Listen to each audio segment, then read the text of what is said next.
Yeah, we're good. We're good? All right.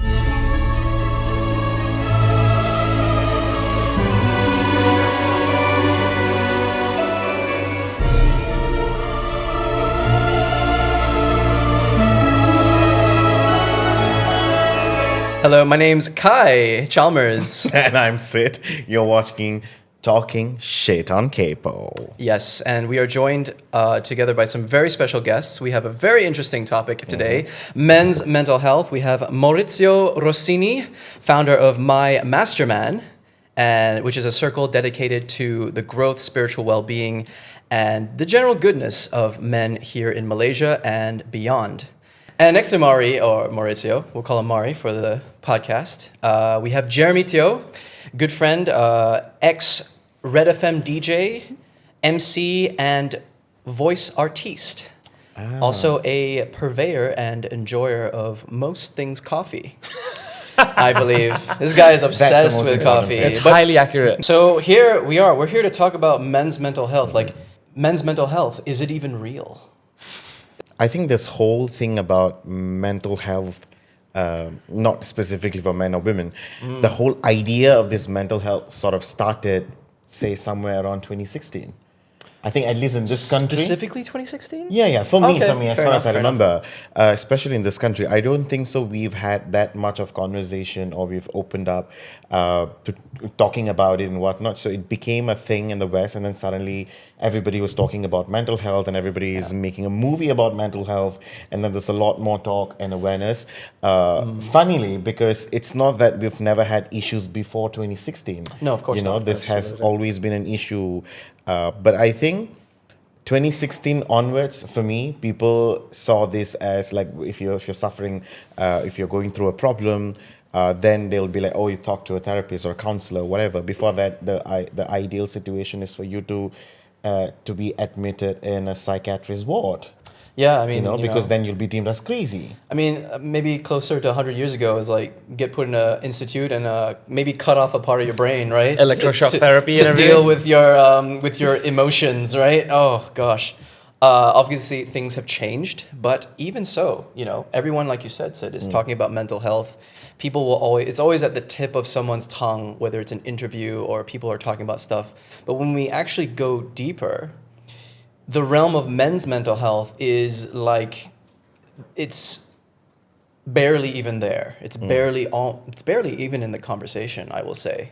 Cool. So I'm curious, like, you guys are here because I really appreciate your opinions on things. And you're actually, Maury, you have the only men's circle that I'm aware of in this country. Can you tell us a bit more about what you do? Absolutely, yes. And thanks for this opportunity, by the way. Hey, and no worries, I do appreciate you guys to touch this very important topic, which has been overlooked for so much and for so long. Personally, yes, I'm taking action when it comes to men's mental health. This journey started as an experiment 2 years ago and became an experience. I was mentioning before to you, right, before starting here, there are about 400 men joining three communities, two in Kuala Lumpur and one in Penang. And it's beautiful because the demographic is quite diverse. We have foreigners, and we got Malaysians, of course. And within the Malaysians, we have the three big communities. And it makes really interesting how when you give men the opportunity to experience a safe space, they are not only able to open up, but you can see them by the body language, how they are more relief, how they are able to let go of the burdens, because they do see that they're not the only one going through a journey at times of hardships. So in a nutshell, a men's circle is when men gathers together, and me as the organizer or facilitator, my duty is to create a safe space. And we mainly go through, at times, really hardcore topics, always men's related in terms of topics. No, I'm so sorry. Just let me cut you there. What do you mean by men's circle? Like, how do you put this thing together, and what happens? Technically, in Malaysia, in Kuala Lumpur, is once a month, as in Penang. We gather together, we sit on a circle, and in order to start, I want the guys to ground down a bit. So we do a bit of very easy breath work in order just to relax and let go. Then we open the circle. And there are mainly no big rules. It's like just speak from your heart. Always speak as a first person, how you are experiencing things. You don't tell or share stories of others. It's your story. You honor your own story. And according to the degree that you're able, you are open. You do not judge yourself, and especially don't judge others. And whatever we say in the circle stays in the circle. And it's quite incredible because we were in 4 guys, then became 8, then 10, and now, as I said, 400 people joining the community. Because men in general, they're very skeptical when it comes, as you just guys open the podcast, skeptical when it comes to take care of themselves, because there is so much conditioning that a man, according to the degree, is able to bottle down his emotions and to, do not express. Consequently, a lot of men, they say, I don't need these things. I'm not going to come. But when they see 15, 20, 30 guys coming, then they say, fuck, I want to be there as well. So what we are doing is just opening ways, and for sure, I'm very positive other men's group will come soon.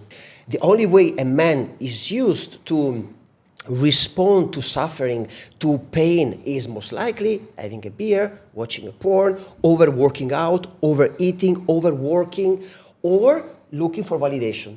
Material things, the new car, dress up well. As the Dalai Lama says, there is a lot on the window, but nothing in the room. So we are very good at that. Men's work are all those practices that support a man to have an overall well-being of healthy lifestyle, mentally, physically, and emotionally.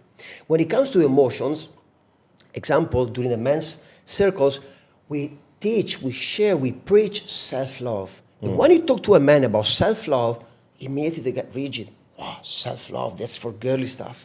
Jeremy, growing up in with Asian community and Asian household, how do you view this mental health, or even circle for that reason?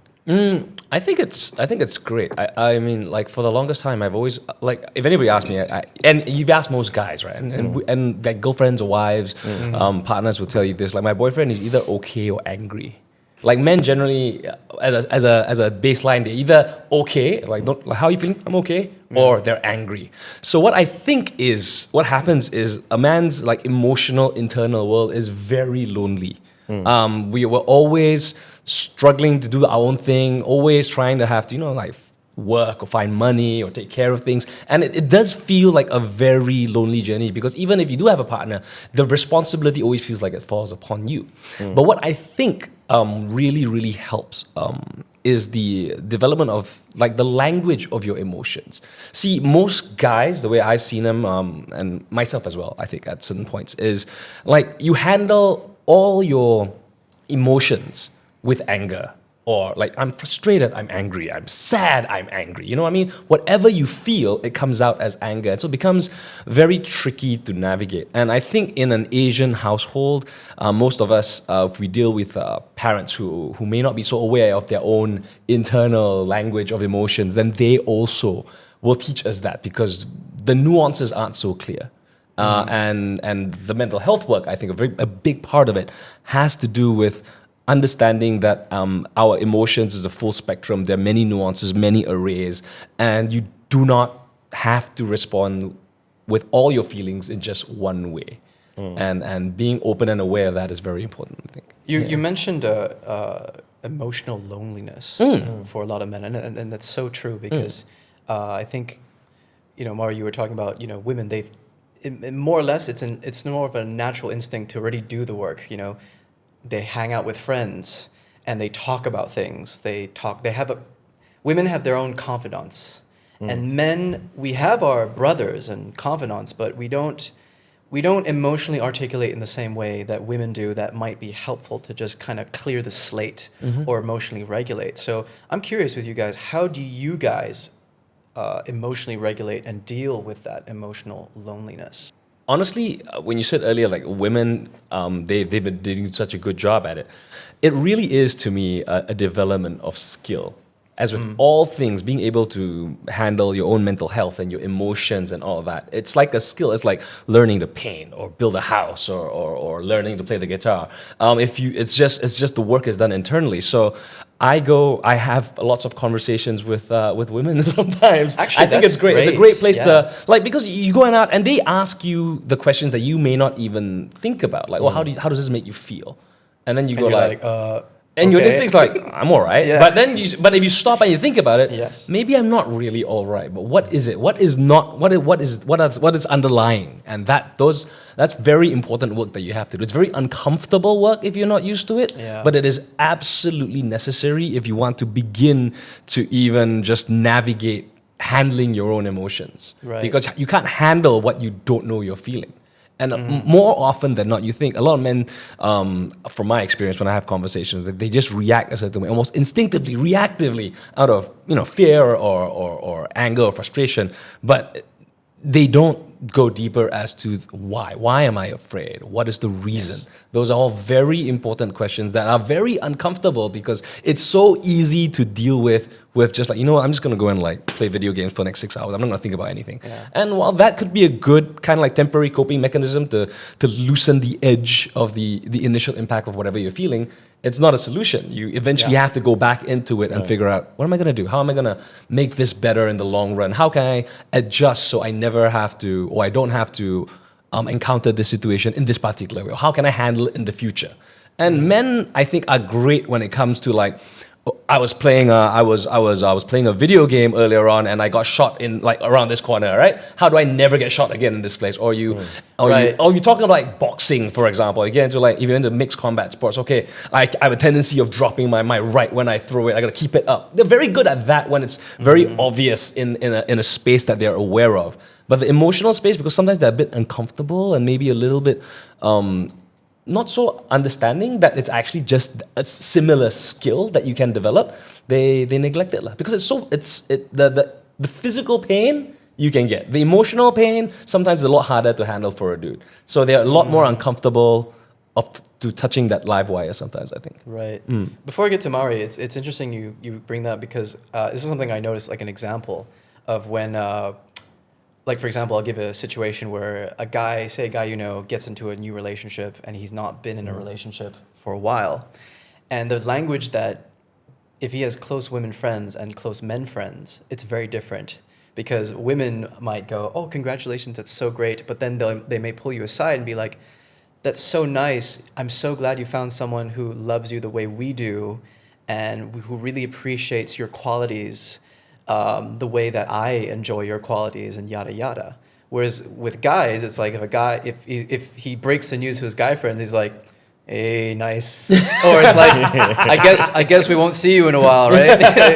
It's kind of like the glint in the eye, like, hey. But it's not it's like a completely different language of acknowledgement. And not to say that one's better or more wrong, but when you don't have that, sometimes less is more, which is nice. You just go like, hey, nice one, buddy. All right, let's go on to the next thing. But sometimes with the lack of that other more nuanced language that goes deeper, of like actually calling out what are those things and just bringing all those qualities and things you like about someone to the surface, that's another thing in itself. And I find that guys really only do that when they're like intoxicated. Like, I'm drunk and it's like, hey, bro, I want to tell you that I love you so much. And part of you, it's like, you're drunk. But I think it's also a deeper, the deeper recesses of emotions actually coming out. Absolutely. And that's the only thing guys can really say is when they get to that point, which on one hand, it's like, you get to know a guy who likes you for your company, but it's also a bit sad that it has to go there before it actually comes out. Yeah, and briefly, the point is men are really uncomfortable when it comes to deal with their own emotions, and they find ways of enhance their emotional state in order then to be open. But there are ways, and the way is simply called self-awareness. Self-awareness is having the courage to start to acknowledge the way you talk to yourself, the way you treat yourself, the way you treat even others, and the quality of thoughts that you have. Self-awareness triggers self-love. Self-love triggers self-discipline. So once you have those two things in place, you will never eat crap. You're gonna prioritize your sleep. You're gonna have a good quality of relationship within yourself, being always, and that's what we preach at the Men's Circle, be always your best friend, no matter what. You make a mistake, that's okay. You forgive yourself, you acknowledge the mistake, and you're not gonna repeat it.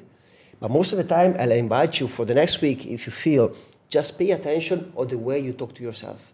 Without judgment. First week, just pay attention.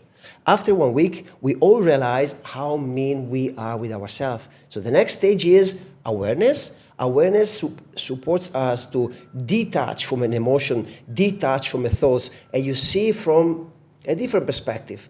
Once you are aware of something, and only when you are aware of something, you can change it.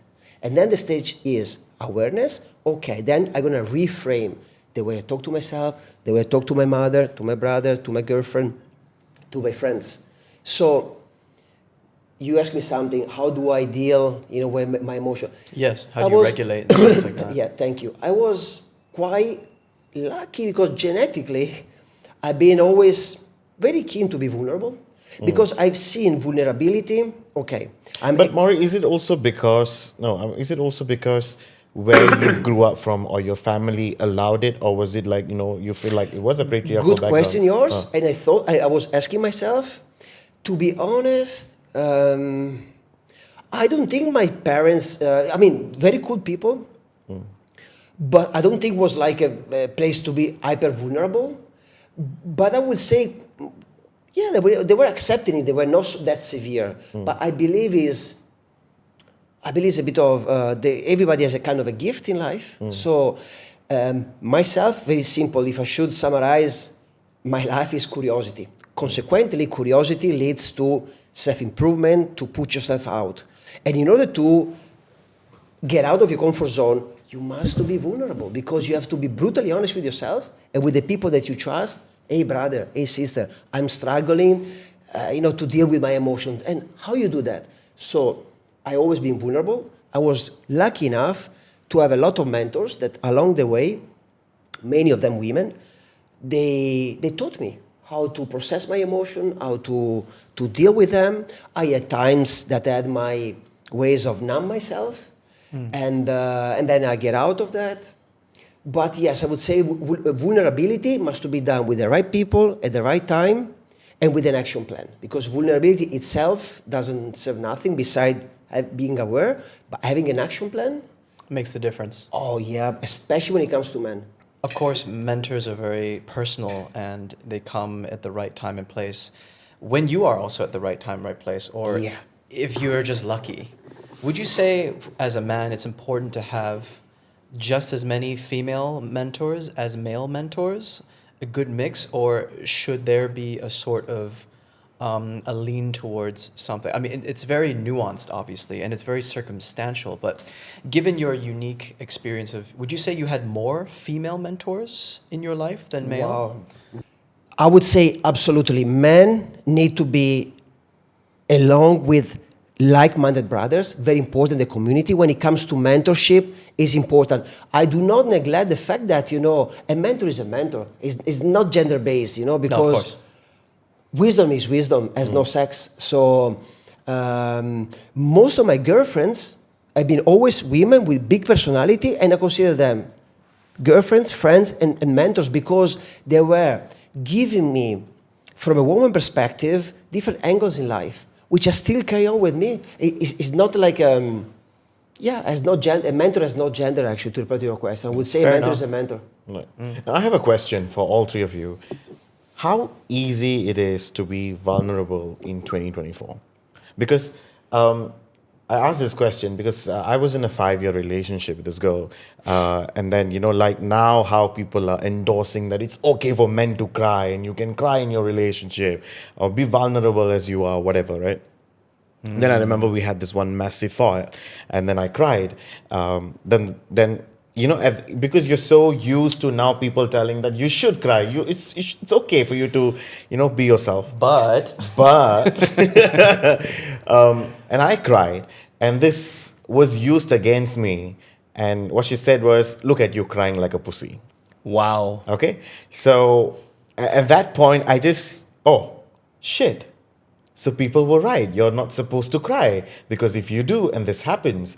And then a couple of weeks ago, I came across this post about this group of men. Somebody asked this on Reddit. Men, please spill something that broke you. And then one guy said, people said it's okay to cry. I cried in front of her and she used it against me. And there were hundreds and thousands of men actually commenting the same thing. Never again. So as much as people say it's okay to be vulnerable, you should be vulnerable whatsoever, speaking about your personal experience, how easy it is to actually be vulnerable in 2024? I personally think I think it is easier, without a doubt. I think the conversations regarding feelings and emotions, both men and women, the awareness of the psychological stuff, emotional stuff that people go through, the language, and just like the way, like even like on social media, the content goes out. I think that's fair. But in your particular situation, I think it's also very important for all of us out here is that there are also shitty people on the planet. You know what I mean? Not everybody will have your best interests in mind. The same way how you will not lend money to every single person that you meet. You do not always share all aspects of yourself with everybody. Right. I think to a certain extent, if you have friends that are trusted, I think it's great. And sometimes even your best of friends might disappoint you in certain ways, right? But I don't think that should ever stop a person from living to their values. If you believe that it is okay to share your emotions, then you share. You share in whatever way you think is appropriate for the relationship that you have. And if they don't reciprocate, then that's on them. It's got nothing to do with you. You don't have to adjust your life based on what other people or this one particular encounter does, because there will be people out there who will be very kind and accepting and truly respect and appreciate you even more for your vulnerability, right? Go and find those instead and give that to those people. Amen to that. Yeah, I mean that example really sucks, and it's literally it's almost like a koan, not to say a Zen koan, but it's like person says you need to be more vulnerable, and then you're like, the response for the guy is okay, then the guy becomes more vulnerable, and then society or the person who said is like, what the hell's wrong with you?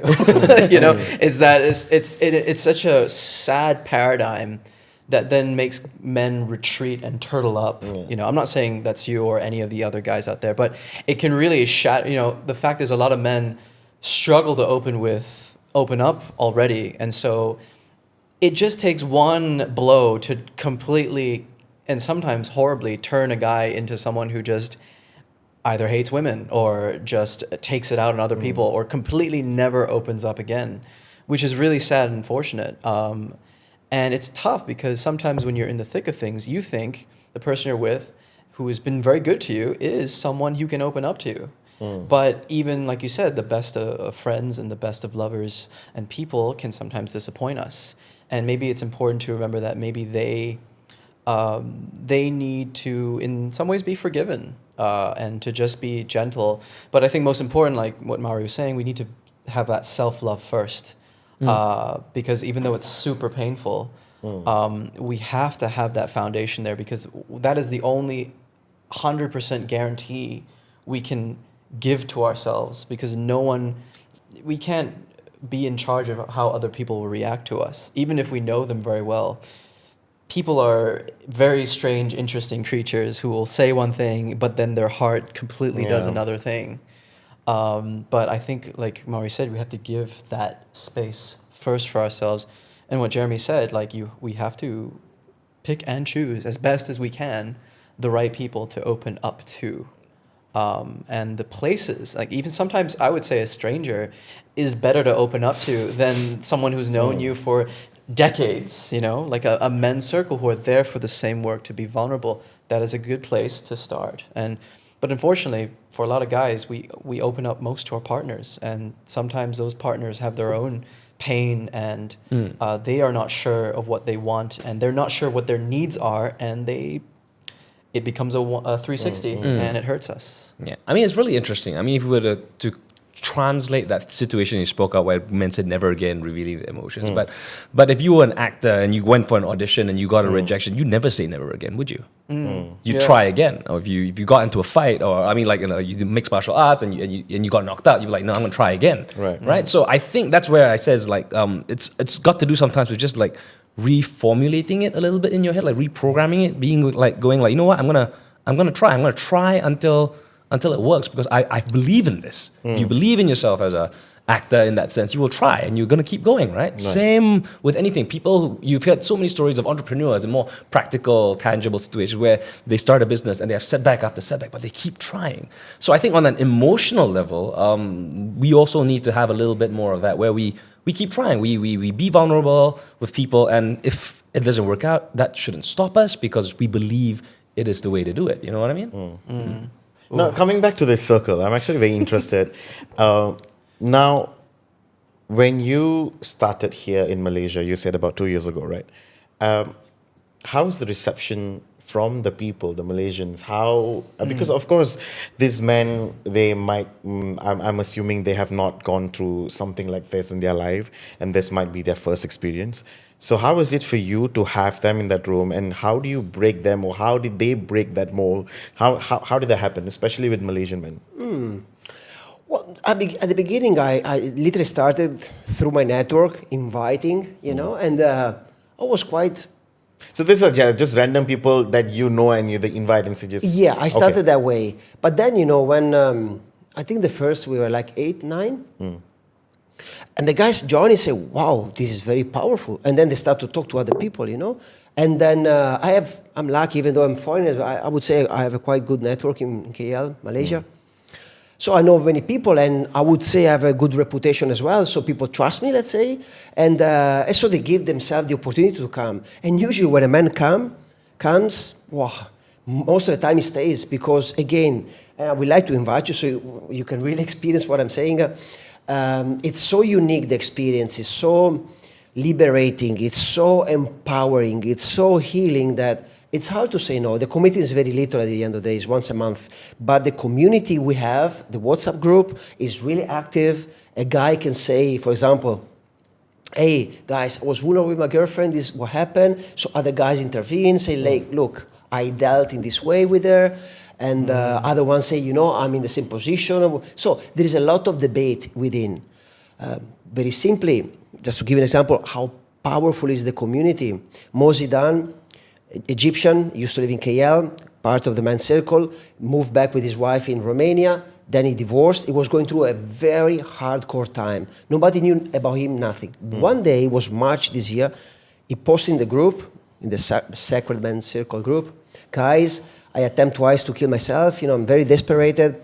Fuck, say, wow. And everybody was expecting me to being the creator, to deal with him. So I reached out to him privately, he didn't reply. So you saw immediately in the group, everybody, according to the degree of their consciousness, they tried to help him, just to say, hey brother, all is well. One guy called the Romanian embassy to advise that this guy in Romania wanted to kill him. So the community in 2 weeks, long story short, we support him in 2 weeks' time to find him 2 jobs, because he was broken financially, emotionally, spiritually. So look, I got goosebumps. I can show you after the podcast. He sent us a picture. When he says, guys, I love you, thank you for your help. He sent us a picture when he was totally depressed. He was like really green on the face and dark, until the next, after 3-4 weeks, he found a job, well-dressed. Now he wrote a book. It's called Pattern. Think about his life. In March, he wanted to kill himself. What is now September? He published a book, Patterns. It almost feels very fairy tale, huh? Because we are so not used to talking about each other's personal issue. I think at most we'll be like, hey, I'm broke, I lost my job. Oh yes, I'm broke. Okay, that's about it. You want to go for a drink? Yeah, you want to go for a drink, and no, seriously, that's about it. We ourselves don't open up about it because we feel like, oh, why am I telling my friends? Because it's always seen as weakness. And B, even if I tell, the other friend wouldn't know how to reciprocate to that. Right. They are just like, okay, what am I supposed to do with that piece of information? Because we are not used to, okay, if somebody's opening up, how are you supposed to respond to that? So at most you're going to be like, so shall we go for a drink? Mama, like a budget one, budget version of it. It's something that initially I think for me, even I struggle with that. When somebody comes up to me and say, hey, I'm going through this, I'm like, Yeah. Like, what do I do? Like, what do I do What now? do I Right? say? That's What do I like- do now? Let me. It's like you go into problem solving mode, right? Like a drink will at least alleviate the stress. No, but it's funny. No? But because when a girl comes and tells you this, you immediately know how to fix the problem. You Oh, know? but if you Girls know, do that too, though. But if you notice that, like, this is a thing that I've heard as well. Like sometimes, like when somebody comes to you with a problem, it's almost like you have to do that. You have to check yourself. Is this do they want a solution kind of conversation, or do they just want somebody to listen to? Kind Yeah, of women conversation? always want somebody to listen to them. Of Right. course, they don't need a solution, but men always give the solution. It's what we're good at. That's another thing. That's a different conversation that we can go for 2 hours talking about. But when say your partner, your girlfriend has an issue, or you're just your friend, if it's female, if she has an issue and she shares something, be it personal or whatever, you always know what to say. But then when it's one of your bros, you're always like, now what do I tell you? How do we go about this? And that's the weirdest thing. I never understood that until today. I'm like, how do we navigate this conversation? Just listen to him, give him the space to be open, and feel him safe. You don't need to solve anything. Guys, Just, hey brother, how are you? Tell me. I'm here for you. Yeah, guys never really get listened to. In a sense that when they open up, they can, and depending on what circles they are, but emotionally, I think guys are not very much listened to, which is why what Mari is doing is very powerful, and which is why, like, when there is support, you can have some guy who's going through a really tough time completely transform in a couple of months and really be the master of his own life in a sense. So I think, like, when we emotionally listen to other men and give them that space, like you said, it really does make a difference. I have seen it, and it is very powerful. I do have to say.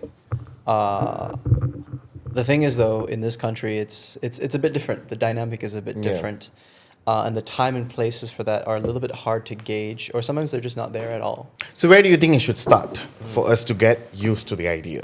In your everyday conversations with your friends. Yeah, I think so, for sure. I think like what Mari said earlier on about just curiosity being like a kind of a trait. I think that's very, very crucial. I mean, beyond just like, how it will improve your life or whatever, but just a curiosity in what your friend's going through.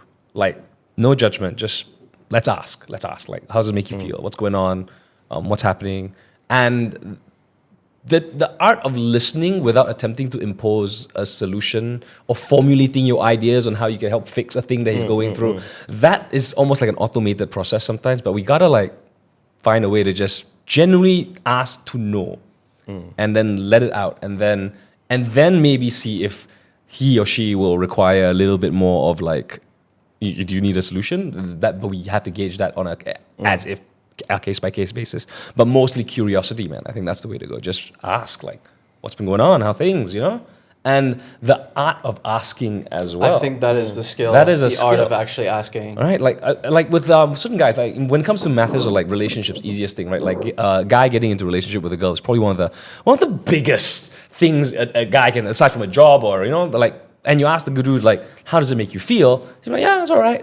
But if you truly want to formulate a scenario of friendship, a relationship with your friend, where you are able to have these deeper conversations, then I always feel if you're the more aware one, you're going to be aware that you're going to have to do a little bit more work to try and like expand on it. Like, okay, what do you mean? Okay, like, how do you mean? Are you really into her? Like, what's going on? You know what I mean? Like, just go a little bit deeper and don't be afraid to just try and dig a little deeper and see what happens. Or more often than not, it's a relationship that's already there, and it's just checking in to be like, how are things? And it's like, yeah, it's good, it's okay. Because normally in the beginning it's like more excitement, but as a relationship stabilizes and they go on for like weeks, months, years, sometimes decades, and you check in like, how are things? And then that's where you actually go like, how are things? That and that's really tough, because then the guy will be like, what do you mean?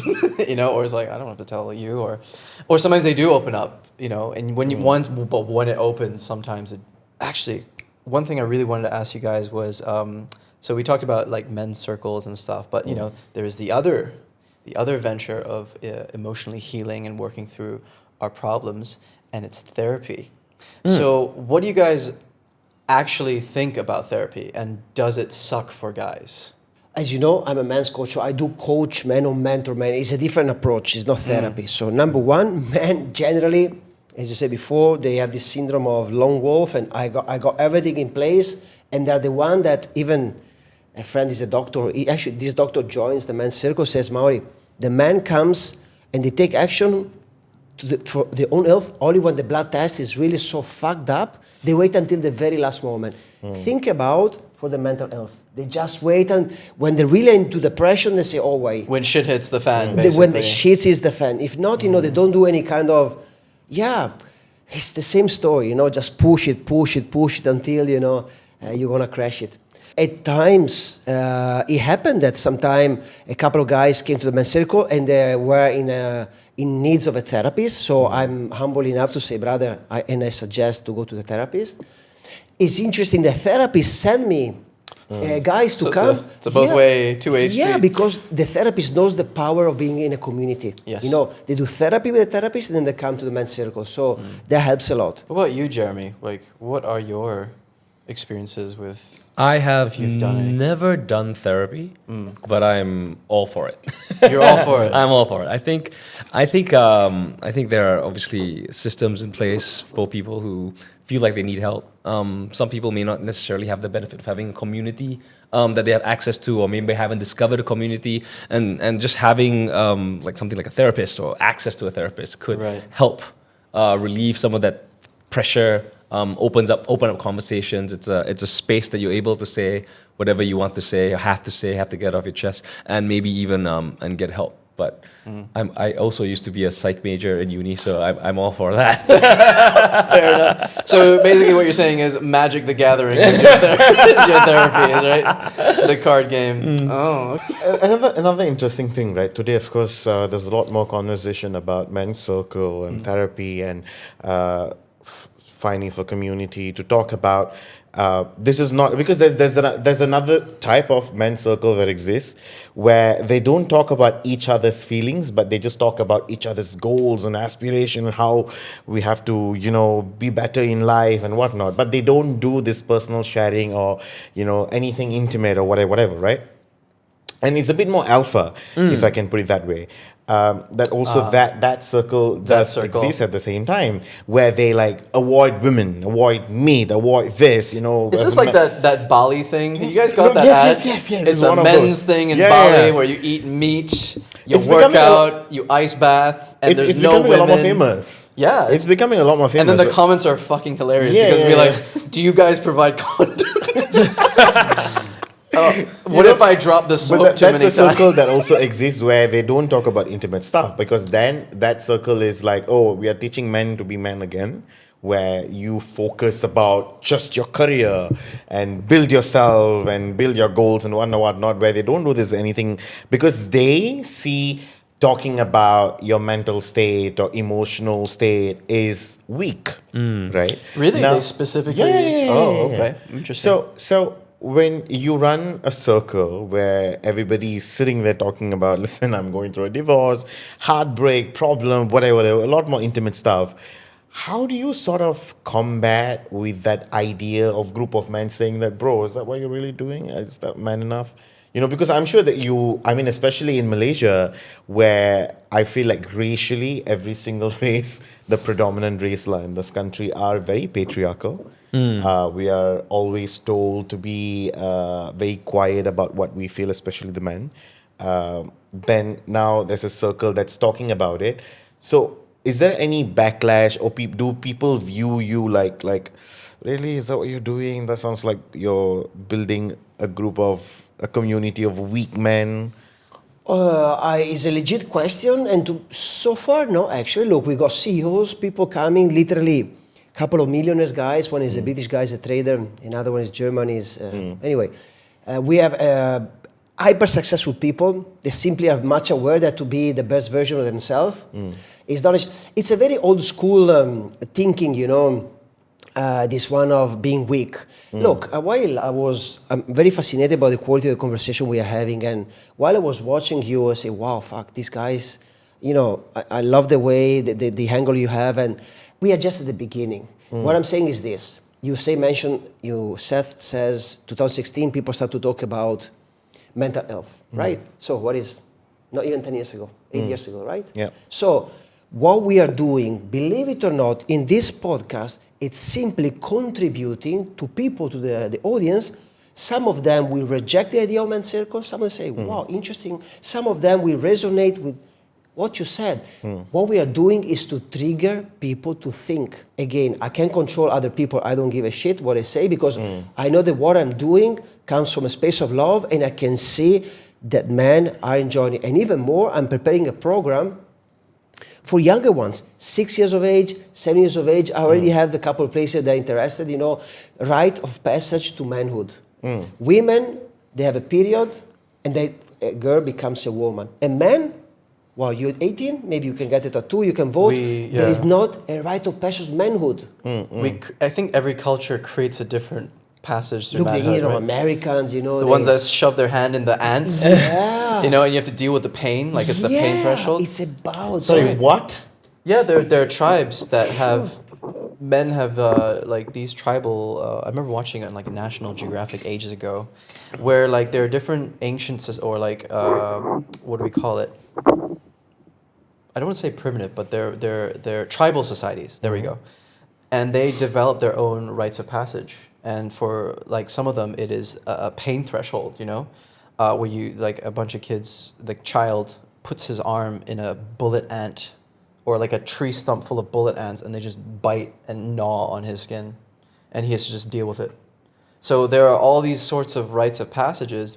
And you can look at it and go, that seems kind of dumb, but I think the idea behind it is to teach a man how to tolerate pain physically. But initially it's physical, but when you're in constant pain, it then becomes a mental thing.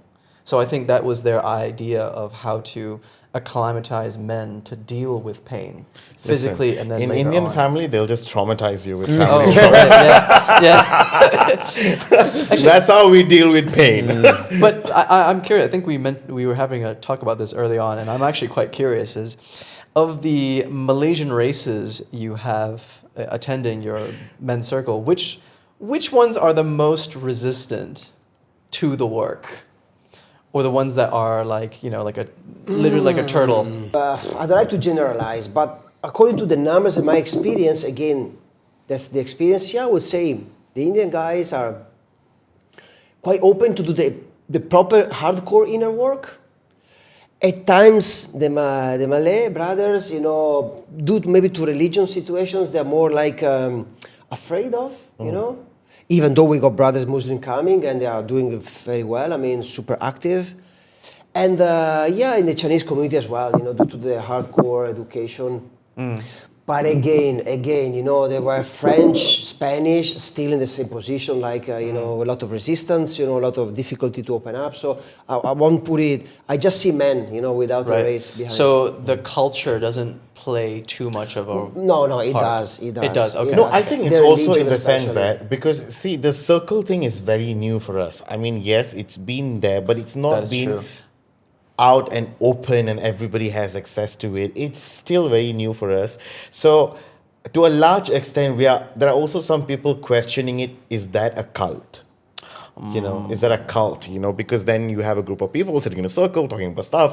Then we are also thinking, okay, is that a cult? Perhaps that's where the religion bits come in, where you're like, because we've like, for example, when we're talking about the Muslim community in Malaysia, right? Because there has been a couple of cult where they do this, where they gather people in a certain house or place, and then they give some sort of teaching which goes against the Islamic religion that is practiced here in this country. Then, of course, this is how it starts, like a circle, how it starts. So I think that's where a lot of this resistance of not wanting to be a part of starts, because we are like, oh, this is where the cult starts. I think Indians, like you said, might be a bit more open to it, because this whole idea of meditation and it's ingrained in the culture. Yeah.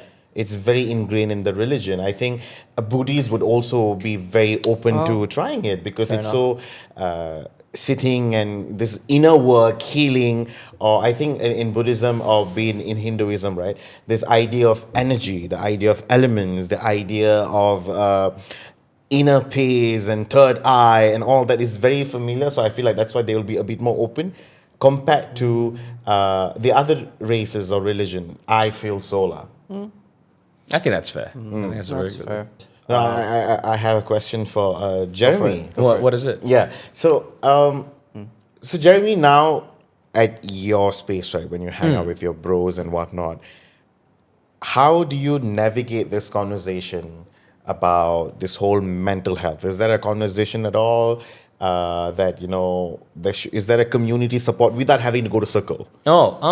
I think generally the way I like to handle my friendships in general is I just talk to them about anything and ask questions, just to catch up and just to like really see if they're doing all right. But I think that's just how I am naturally. Yes. I'm also okay to like go do the normal. Let's go play some games. Let's go like hang out or party or whatever. But I think like in a one-on-one situation, if I get the opportunity, I really do make it a point to try and check in, just like out of curiosity, just to be like, hey, what's going on? How things? So what's been happening in your life? Like how's work coming along? Just general interest in their lives and not asking just to be polite, which I think a lot of people do as part of like a baseline social interaction. Hey, how you been? Everybody's okay. But like I'm genuinely interested in knowing. And whether the answer is a little bit more positive or maybe you're going through some stuff, I also would like to leave my friends with a sense that they can tell me if things are all right or not. And that's the kind of thing that I think it requires trust to be built. It's like any relationship, it's a little bit of work. You don't do that with everybody from the get-go. Right. Some people are a little bit more receptive towards it, but I just do what I can because that's just how I like to interact with my friends, not because of any other reason. I just want to have that level of relationships with the people in my life. How do you do it? I mean, you're in theatre. It's a bit more easier for us, no? Everybody's a bit more sensitive in theatre. Where breakdowns happen all the time. How are you doing? The rivers of tears. No, but theater is strange because you might think that people are, yes, they are more open, but, theater has its own demons. Yeah. I think it's the theater culture here, the arts culture. But no, for me, how I deal with it is I've tried a bunch of things, but I found some really helpful books that I have like conversations with, and I keep a journal and just do my own work. But I think a community does play a big difference, and I'm very curious to check out your men's circle because honestly, a community makes a huge difference when you get to humanize with other people. You get to be human with someone else as opposed to I am just talking to different voices in my head. What does Gandalf sound like in my head? You should do this. Okay, you find different ways to help you heal. But you're not equipped unless you're taught. You're not equipped with those tools. You need to kind of search and dig yourself. And it's taken me a while to find resources that actually help me and make a difference because in a world that's getting more digitalized and AI, there's two industries that are going to be fine forever. That is the spiritual mediums, the guys who you want your fortune read, you want your stuff, and self-help books. The self-help industry is just going to keep pumping out more stuff because people, they're looking for answers. Yeah. They're looking for answers. And a lot of this stuff, not to say it's not good, there's some good stuff in there, but there is just so much stuff telling you how to live better, but you're basically helping someone's pocket out of it. And these are just distillations of like people in ancient Greece have said thousands of years ago, Not to say it's not good or anything. Sometimes you get a rephrasing of certain things. So, but those are two industries that are just going to keep pumping. They're going to be fine. You can't get machines to replace someone who's going to read your fortune and someone who's going to come up with self-help stuff. I'm someone a bit more curious about other people's story. If I'm hanging out with people, my first instinct is not to share everything about myself, but to ask everything about everybody else. So and I always have a way to go about it. I always have a way to bring out the darkest secret somebody's holding. Very nice. That night. So I'm like, this is It's my a superpower. nipple twist of truth. Give me your good I stuff. think a lot of it has to do with relatability. The moment my friend is talking about something, then even though I have not gone through that, I will just get to the place that, you know what? I get it because I've gone through that. The moment you put the relatability there, the other person just tells everything because then they'll be like, okay, now this guy understands what I'm talking about. So I'm going to go 100%, not going to lie. I'm going to say everything else. So I think for me, part of it, I think it also helps because I'm in theater.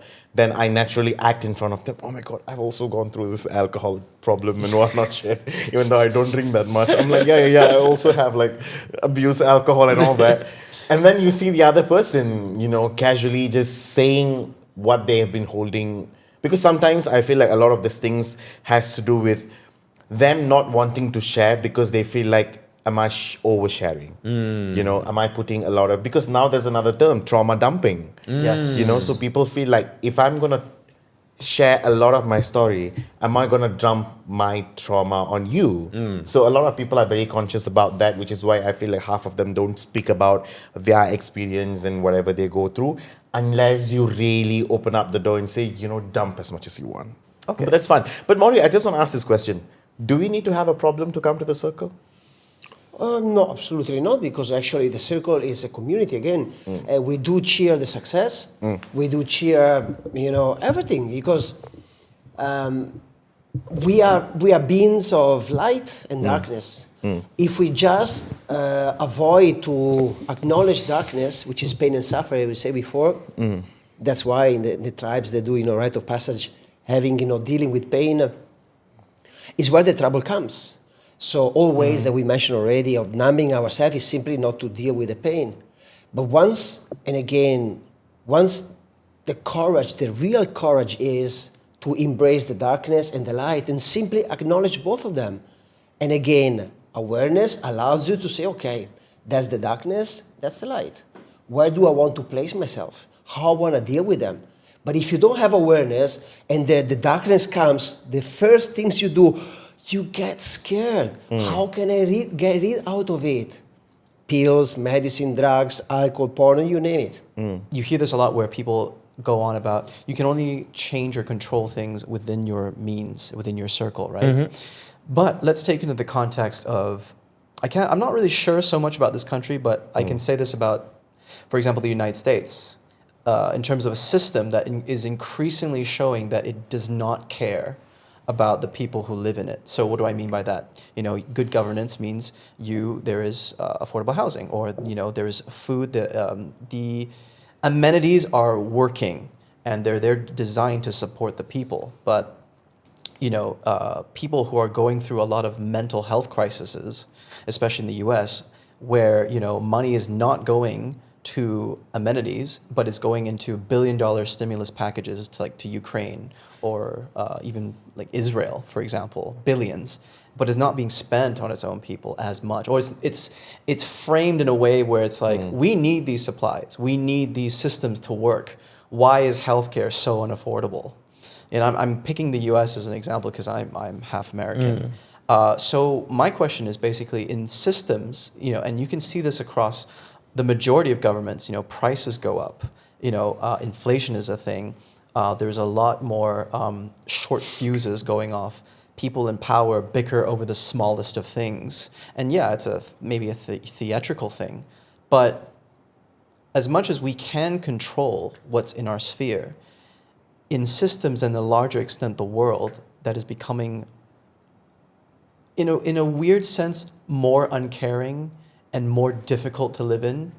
And another example I can throw in is children. Like having a child is so expensive, even though governments are like, they'll even go up and say, you need to have more children. But there is no system in place to actually allow people to live comfortably. People are already struggling to live as a couple, and to throw in a child in there, it's the schooling, this, that. So what I'm trying to ask is, despite all this help and all this work that you can do, is it enough in the scope of all these increasingly more difficult changes that the world is going through? with like sort of the late stage capitalism that we're like living in. It's so interesting that you're bringing this up, because obviously all the things that we're talking about, we're framing it within the realm of our internal universes and all Yes. that, right? And then obviously then there's this outside world with the realities of economic markets and global depressions and all these kind of Yes. socio-political, economical tensions and all that kind of stuff. And I think that the fact is, systems, for the most part, since the dawn of time, have never cared about people. Systems, corporations, these are unfeeling, unthinking things. They are there to serve a purpose, right? But these things exist, and we are aware of that. We just leave it at that. They do what they do. For us, though, I think our perception of how the world goes, our perception of the best ways to live our lives, the best ways we can take care of ourselves, the best ways we can tend to our communities, those are things that are immediately within our control, right? Of course. So if, let's say, for example, as a dude, you're focused on your own internal work, you do the work, you make sure that you are, you're not an angry dude, you take care of the people around you, and you teach that to the people around you. Right? And you spread that kind of love and you tend the garden around you. And everybody around you who sees you tending your garden, they start tending their garden. And everybody then tends their garden. And then it expands. And that's how, if you were to think about it, truly change happens. When we're very far away from it, to be honest, because all these other forces at play. And there's so many things that that need to be changed and you're doing, right? But we can only do what we believe in, I think. And so we chip away at it gently within our own internal universes, the people around us, and we hope it spreads. But even if it doesn't, even if we never see the ultimate turnover of a complete utopian society, it doesn't mean that it's not worth doing anyways. Right? And that's how change happens. I firmly believe that. And sure, there are real world consequences to all the turmoil that happens, but that doesn't mean you have to take it terribly. Doesn't mean you can't be happy or you can't take care of the people around you to the best of your ability, even though everything else is going to hell in a handbasket. At least you can still try. And you can still do it, I think, with optimism and good humor and curiosity and all these positive things. The world will always be what the world is. There's always going to be a crisis somewhere. There's always going to be something, but there's also beauty and happiness and joy and all these wonderful things also on that same spectrum. Yeah. Where are you focused on, I think? Right. I guess, I mean, what you guys have been saying as well, how to manage your own discomfort in the face of all these things. And, sometimes when you compound them all together, and even if I can imagine even the strongest of people who are most anchored, you get thrown off sometimes. It's not, so yeah, sure. it's also about maybe coming back to what your foundation is. But also more importantly, and I think this one is, and if we're talking in terms of like capitalism and the free market, right? Sure. Like if you want to do like a truly actionable thing, I think, and it's the same way how on an internal level, a lot of us participate in behaviors that maybe we don't believe in. You know what I mean? Or we haven't thought about. Like the whole reacting in anger, right? Like if you'd ask anybody on the street if they don't, in a vacuum, like, do you think you should react in anger? 99 people would say no, you shouldn't react in anger. It's not positive behavior. Right. But a lot of people also still engage in it, even though they know it may not be the most best way to lead their ideal lives or whatever, right? But if they're aware of it, and then when they catch themselves and they stop it, then change is happening on an internal level. Right. So the same with the whole free market capitalism thing. Like the capitalists will say the market will decide. So then if you see like hyper-consumerism, you think it's bad, then maybe we shouldn't participate in it as much as possible, even though it's cheaper, faster, whatever. You know what I mean? Right. You find a way to tend the garden that way. You participate only in behaviors that you want to see more of. And I believe in that, like, I think across the board, beyond like internal emotional work, as well as with just your consuming in a late stage capitalist world. Like you buy the things you need, you don't buy more than you don't want to. That's very hard for a lot of people to do. Right. But the logic goes, maybe we shouldn't, right? But a lot of people still can't help themselves. But if you were able to hold back a little bit, that's part of the work, I think, in a more like realistic, practical, tangible way. So you do the same with your behaviors. You don't participate in behaviors that you don't believe in. You don't, do things that you don't believe in. And that's how you tend the garden and hope that change spreads outwards. You know what I mean? Like everybody said, easy one would be like fast food. Everybody says fast food is bad, right? Like too much fast food is bad. Okay, then you don't eat fast food, and everybody truly agrees to that. Then the market will decide, and there will be no fast food chains. That's true. That's Like true. that's like practical free market. Like It'll pivot to it whatever. will pivot, right? But I'm not saying fast food is bad. I'm just giving an example because it is what it is. Yeah. But that's just a simple example, I think. Well, wonderful conversation. We've been talking for about an 6 hour days. 26. Yeah, been a long feels like that. Come on, with a beer. Jeremy, your beard is I'm gone. so man. Guys, It actually my girlfriend feels is like missing. it, because we started somewhere and then we are talking about free market and capitalism. No, and Yeah. all that. but yeah. it's Still important really- because the yeah, work is yeah, yeah. important, but to see, The it's- bigger picture. Yeah. when you work and then other forces come at you, is it enough? And how does it go?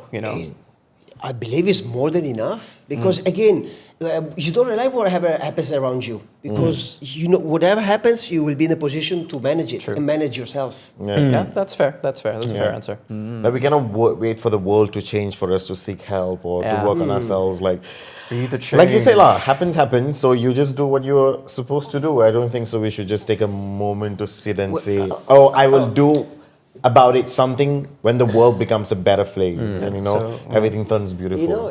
Brothers, I'm very much grateful first of all to be here and enlightened from what each one of you, the piece of wisdom shared that really gives a lot of hope because of course you are obviously younger than me, and so for the generation coming, number one. Number two, what I learned when it comes, the audience most likely will be men and women. So which call to action we can do because. I'm sure that after the editing, you're going to put it out, and I'm sure somebody will say, wow, it was an interesting conversation. And then they close YouTube or whatever, which platform, they go out, the boyfriend or the girlfriend, irritates them, and they go back to the same pattern. So the point is, how can we really support, and that's my constant thought in the men's circle, so the call to action. Because everybody is very good on complaining, but when it comes to just do the first little step, be aware of your thoughts. How can we craft a message for whoever's going to watch it is to really plant a seed instead of complaining about others. Get the ownership of your own shit. How to do that? Start with self-awareness. How can we craft now a message for the audience? Well, simple. Follow my masterman on Instagram. Seriously. That's a good For idea. now, that's the immediate solution we can offer. So the community is very good. So I would say follow. It's my masterman, correct? My masterman, Instagram, TikTok as well. TikTok as well. Check that out. All the good stuff that's happening there. If people are listening in, they want something maybe more personal and they want to do things by themselves, I can recommend. There is a personality or a social media account I follow called the Holistic Psychologist. I'm not saying they're the best, but they break down things really well, and they have a book. I forgot her name is, but if you go Holistic Psychologist, the book is called How to Do the Work. And it literally investigates how do you untangle what is your understanding of trauma, how do you start healing by yourself, and you can have that conversation with yourself. So there is a community thing, and there's maybe a personal thing. So that's what I can throw in there. Yeah, and I don't think it is the most right thing to do for people to wait until everything turns bad for them to actually seek for help. Yes. This is something because, see, everything that has to do with your mental issues, the depression is something that we can't physically see, and there is no pain that we can explain to people. Of course, it differs from people to people, right? So I feel like that's why people take it lightly, and they only wait for them to be completely depressed and there's no will to live, and then they'll be like, okay, I want to seek help. But I feel like this is something like for example, not the best example, like cancer. Sometimes there are lumps that that it exists, then you go. But sometimes you just go for a blood test, and then the doctor says, oh, you have a growing cancer in you. You might be perfectly healthy and everything is just function as normal. It's just that something that's growing in you without you noticing it. So I feel like in that case, people should treat anything that has to do with mental wellness the same way. You don't have to wait until there are symptoms and you really are in a bad space for you to say, okay, now I'll go for the circle or therapy or whatever. This has been a very fun and a very, very informative conversation about mental health. And I'm so happy that it wasn't in one direction. We are not sitting here and whining about, oh my God, my mental health is terrible. But then there were a lot of solutions, there were a lot of ideas, there were a lot of sharing. I think that Women make me sad. women make me sad. No, I'm glad this didn't turn into one of those sessions where he said, bitches are bad, man. Don't get that. It's like that classic the classic podcast of like what a bunch of guys and then they're OnlyFans girls. Yeah. It's like your parents didn't raise you well. you'll never attract a high value man. So, but no, thank you for I think this is a good continuation to a movement to just talking more about men's mental health and just guys coming to me like, hey, what's up? How are we doing? And actually actioning on those issues and creating that awareness. So I'm really glad we had this this episode because, like I said, where is the mental health men stuff when everyone's talking about mental health? Yeah. It's crazy. Like, we just have to keep making noise and keep talking about it. But thank you so much. Thank you. Thank you so much. you. It was Thank you so great much, guys. having all Thanks of for you. having us. And thank you so much to you guys for tuning in, listening to us. We are on Spotify, iTunes, we are on YouTube. Yes, those are the only 3 platforms we are on. So thank you so much for listening or watching this video. It's been fun. This is our 4th, 5th. I wouldn't know by the time we release what episode is this. Episode 3A. Yeah, episode 3A. We just keep it safe. But thank you so much. We will be back next week with a different episode with interesting guests. gonna Talk be about a interesting. lot more fun stuff on Talking Shit on Kaypoh. We will be releasing a new episode every Thursday at 8 p.m. It'll be on YouTube, iTunes, and it'll be on Spotify. You can search for Talking Shit. I'm Sidhart Jodev. I'm Kai Chalmers. See ya. Bye bye. All right. All So, right. on YouTube is talking shit. Yes. So there is a Talking talking sheet. Talking Shit.